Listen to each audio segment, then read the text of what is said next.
Why, Tombat? Why do you hate me so? This is what I get for wanting to prove my points. Death. Hello, everybody, and welcome back to some more Pal Worlds. And today, we finally have hit the level that we can ride Charlemagne. And I love him. Like, he is such a good, like, he's got good speed, good stamina, and he just hits like a fucking freight train. I'm so happy. Like, and we're gonna celebrate it by going off and doing up a boss fight. So I only touched on it very briefly in the last video, I believe.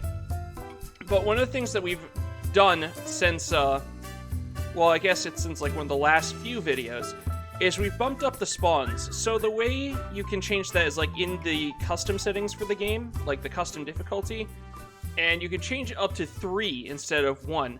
What that does is it spawns 3 of each boss. So it's both much better for farming things and much harder because you now have to fight 3 of them.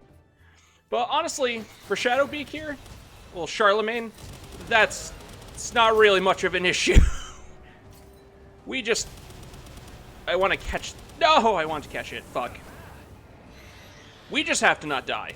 That's the hardest part of all of this. Let me grab your stuff. Meh. Be free, Shadowbeak. Murder to your heart's content. Oof. Granted, they're probably only gonna live one, like... Can they even live Divine Disaster? One of them's not. Okay, they're all dying. Fantastic. That sucks. I wanted to catch them all. So, the reason why I want to catch them, actually, outside of you get more experience from it, is there's a bug. Honestly, it's probably intended with the game that we're going to show off once we get back to base, and that's that you can butcher bosses for additional rolls on their loot. So, for bosses like Suzaku there, where they drop the legendary pump shotgun schematic, which we're trying to get at a 3% chance, you can catch them, and essentially you have a 6% chance instead of a 3%. So that is unfortunate that we did not catch them, but we have a couple back at base. So let's head back and we'll show off that. Maybe we can get a good roll, and then we'll talk about what we're doing in this video. Oh, so one of the new things I've added in since the last video is, up here, we've added a containment center, because it's the only spot that I can actually fit it. And this is where we're just going to throw all of, like, my team, whenever I have to, like, actually pick up other pals for a good bit of time. So they can all just hang out up in there together as family. Gee, it's just nice, because I do plan on doing up a bunch of different pals at some point here. Well, let's see, we have a bunch of the Suzaku bosses. I don't know if I think I have just over a full team. Yeah, I've got 6 of them. So, maybe we can get lucky. We also should make sure we equip the butcher knife, too. I love this game for this, because it's fucked up, and it's hilarious. I also love the butcher animation, how it blurs it out, because technically, in Palpagos, where the game takes place, killing pals is illegal. So where did his stuff go? Is it just stuck in a tree? No! I feel robbed! My Suzaku that I was never going to use! Let's try over here. I don't know why our Blaze Howl is over there. I'll have to move him. Let's try again. You got something for me, buddy? It's raining parts. Damn it.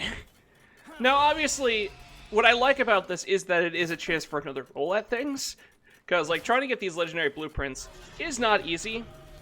This one I'm 90% sure is a bug. But you can actually, if you have the saddle, which we don't have a Suzaku saddle, you can actually remount them when they hit this part. Before they, like, fade away, you can remount them, and they'll still flop to the ground like they're dead, but then you can call them back into their pal spheres and re-butcher them. So essentially you only need to catch them once to truly do it. That one feels a bit more cheaty. I would rather, like, actually, you know, feel more like I have achieved this, because this feels like it's intended. Like, this feels very fucked up and fitting in for the Pal World, the Pal World devs' plans for things. But did we have any other bosses too? Because there were a couple other ones. Like, I know Blazemut was another one that I've been, like, trying to do this on. No. I keep dying on Blazemut with 3. I'll be honest. Like, because I keep trying to catch them instead of just kill them. I'm just a little too squishy to, like, fully survive against them, which is unfortunate. So, let's see if we get lucky, if this pinata has loot for us outside of his normal loot. Damn it.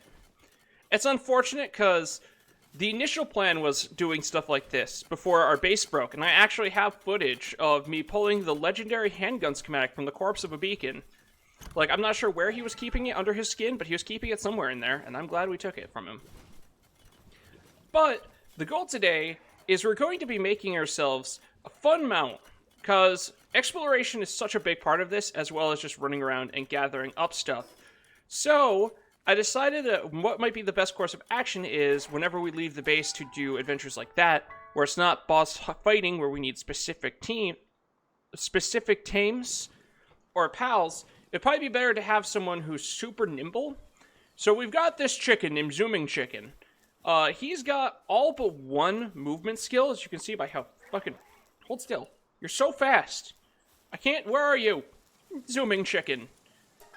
So he's got Runner, Swift, and Nimble. So it's just a 60% increase to his movement speed. The only other movement speed skill that we can still get is Legendary, which is a 20% increase. Well, it's Legend. Sorry, let me correct that. And we have to obviously beat a Legendary for that. We'll catch them, more specifically. And we actually probably can. Like, I took Shadowbeak out and tried to do the boss fight up in the desert because Shadowbeak is super effective against one of these two. And we actually hit it pretty hard. I think we did, like, Divine Disaster does over 1,000 damage. And they only have 8,000 health. The problem is, there's now 6 of them in total. So, very difficult. I have a plan, though, for the bosses that I'm going to be working on in the background here. So, I'm very excited for that. But yeah, guys, I'm going to get to work on this project because right now we're trying to get the movement speed stats on a Fuddler. Yeah, Fuddler.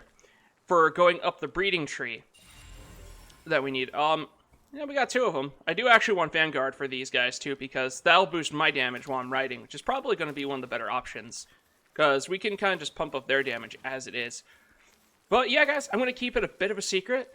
Though I feel like the thumbnail is going to probably give it away a little bit as to what our plans are. So yeah, guys, I'll just see you in a good bit of time. Alright, everybody, I'm very happy to have this project all done. Guess who's back? That's right, it's fucking Voltic Bicorn.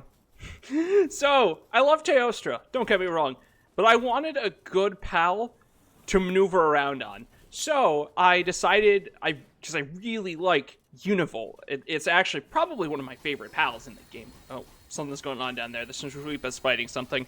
We'll ignore that, that's not important. So I decided to breed out a new Voltic Bicorn. So here is the original. He's got some stuff condensed into him that I can't get out, unfortunately. Actually, I want to test that. We're going to go over to the PAL condenser here really quick and see what happens here. Unfortunately, I will say Voltic Bicorn will probably get put into Voltic Bicorn Squared. Or Voltic Bicorn New Edition, whatever you want to call them. Just because, like, I don't have a need for 2 Voltic Bicorns. But I'm curious. Okay, I just can't condense you. At all. Okay. That's interesting. Anyways, continue with my train of thought, though. So, we're going to have to go catch some more Univolts. Obviously, that's probably what we're going to go do next. But, if we can look here at Voltic Bicorn skills, we have Capacitor for a 10% lightning increase, Runner for 20% movement, Hooligan for 15 attack, and Musclehead for another 30 attack. So, it's 45% increase to attack, 10% to lightning, and 20% movement speed.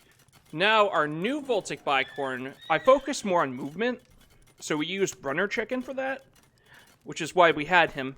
So we've got Runner, Swift, and Nimble for a 60% movement speed increase, and then I got Lord of Lightning on here for a 20% lightning skill increase, which probably will translate at a lower level than just raw attack, in theory, but I'm only going to use lightning attacks on Voltic Bicorn. So it's just going to be Lightning Streak and Lightning Strike. Wow, I bit my tongue there, I'm sorry. It's just going to really be Lightning Streak and Lightning Strike. Because those are kind of like the two best lightning skills in the game. So, yeah, guys, why don't we take Voltic Bicorn out, the new one, and go see what they can manage. And I definitely want to mess around a bit with condensing down this other Voltic Bicorn. Worst case, we just leave him in the pen here and keep him as a memento. We'll probably just keep him as a memento, too. Kind of like how, I don't really want the details for Yormintide. I'm putting Yormintide back in the party. Yeah, why don't we just keep him up here forever, like with, Milquetoast. He's one of my favorite children. Oh, we probably should build a second one of these for these guys. It's getting a little crowded in there. But yeah, guys, let's head on out and try and catch some. Oh my god, we're so fast. This isn't even running. This is just our jog speed. Look at,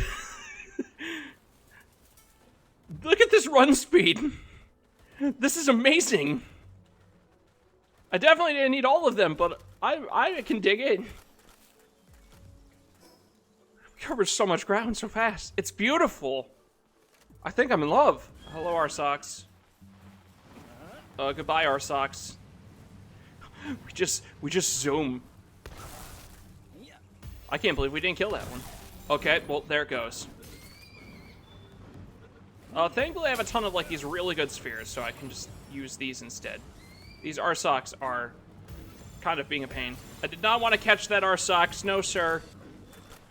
We're so fast. Jesus. Like, we're not even sprinting. Oh, Jesus. Are we crashing? Okay. Normally, when you guys see me use stuff, like, we're sprinting, but, like, this isn't sprinting at all. This is just our normal run speed from that 60% increase. The best part is, like, we can definitely still pump it up more by using, Legend, if we can ever catch a legendary pal. Because that's another 20% increase to movement speed. I don't think we'll do it, because, good lord, that'll be just horrifying. I think I won't be able to handle that much speed. This is going to be great, though, for trying to get the Pal Spheres. Pal Spheres, Pal Souls. Honestly, probably Pal Spheres, too. Like, imagine us just zipping around the desert like this. Good, nothing could touch us. It'll be amazing.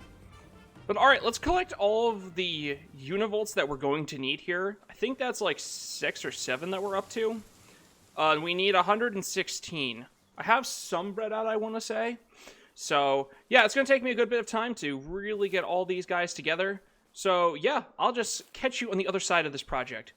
Near, I feel like a race car. Alright, guys, so it's a good bit later. We've gotten the 116 Univolts. We've done a bit of leveling, so I figured I'd show you guys the old Voltic Bicorn next to the new Voltic Bicorn. So here is the old one. Obviously, they have no souls invested in them.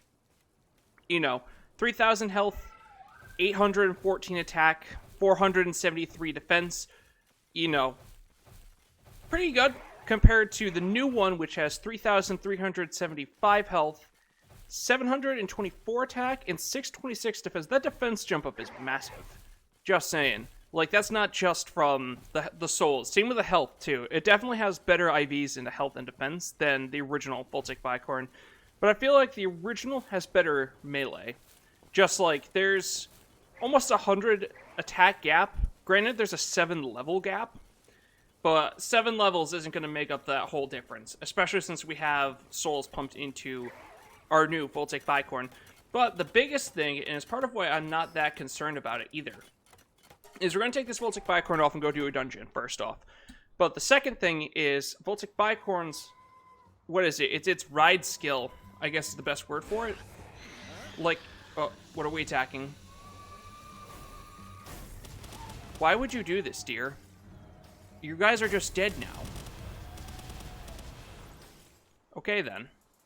Anyways, so it's Voltic Bicorn's riding ability. So, I've talked about it very briefly before, but its ability turns our damage into lightning damage. And the way...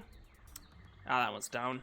The way it seems to work, don't quote me, but it seems this way from a bunch of different videos I've seen from other people talking about it, is that it scales our damage as well as adds lightning damage. So with the full boost, I think we deal 100% more damage? Question mark? You know, there's definitely a heavy asterisk there for that. Ooh, chest. So, honestly, even with its damage being lower, our damage is much better. You know, even if it is only like a 50% increase while riding Voltic Bicorn compared to, like, even Shadowbeak. And honestly, actually, Shadowbeak might give us a benefit to riding. I actually don't remember what Shadowbeak's ride skill is. Yeah, okay, Shadowbeak also buffs our attacks while mounted. I definitely have noticed, though, an increase in the damage with... Sorry, Sauerkraut is being very wiggly right now. He's taking out cords. He's taking out everything. He's very talkative today, too. Oh, he's coming over. Hi, little buddy. Thank you. But I definitely did notice a change in the attack damage of Voltic Bicorn compared to Shadowbeak just from using the handgun to catch Lop Moons from our base. Because we're still trying to get the second one that we got up to Handicraft level 3. Here we go. This works out perfectly. So let's see how this goes. I'm probably going to die. I keep dying in these dungeons because I'm fucking terrible at them. I think it's like the enclosed space, so I don't really have like the room to move around like I would like, and I'm just really bad at hitting control for some reason to roll. What? But alright, let's do a little bit of damage testing. Oh, well, I think we're gonna unfortunately have to test our damage here. Thankfully, we still have Lightning Streak. We actually get... Oh, we're used locked-on laser. I'm like, what's going on here? Please don't die, Voltic Bicorn. I mean, that's still pretty good. Oh, that's the wrong... Oh, shit. Eh.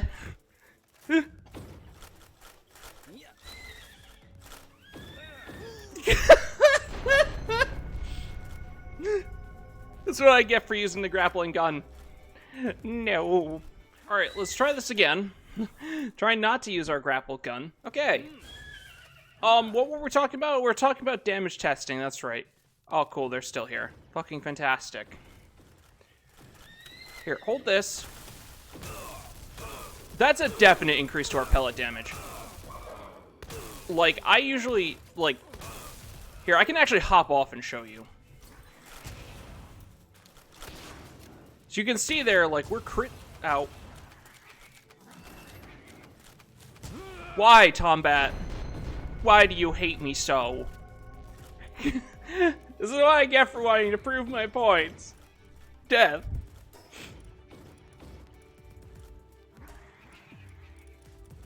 Do I even want to try and run it again? I feel very defeated and embarrassed. I'm gonna be honest. Oh yeah, you guys can actually see the damage increase there, though. We were critting for between 199 and 200-ish.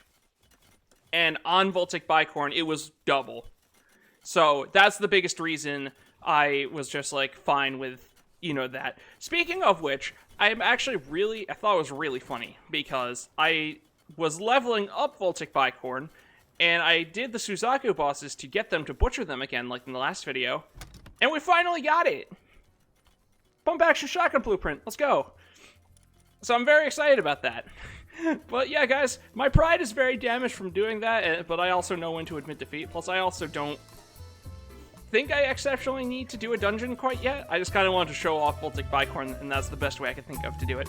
So, guys, I think we'll wrap this up here. I'm very happy to have Voltic Bicorn back. They are incredible for the desert. Like, I was using them out there for a good little bit. Good fun. Very happy about that. It's going to make grinding out the Gigasphere so much easier. Which is great, because I still need to get more Lop Moons. So, yeah, everybody. I hope you enjoyed this episode. And I hope to catch you all in the next one. Until then, peace!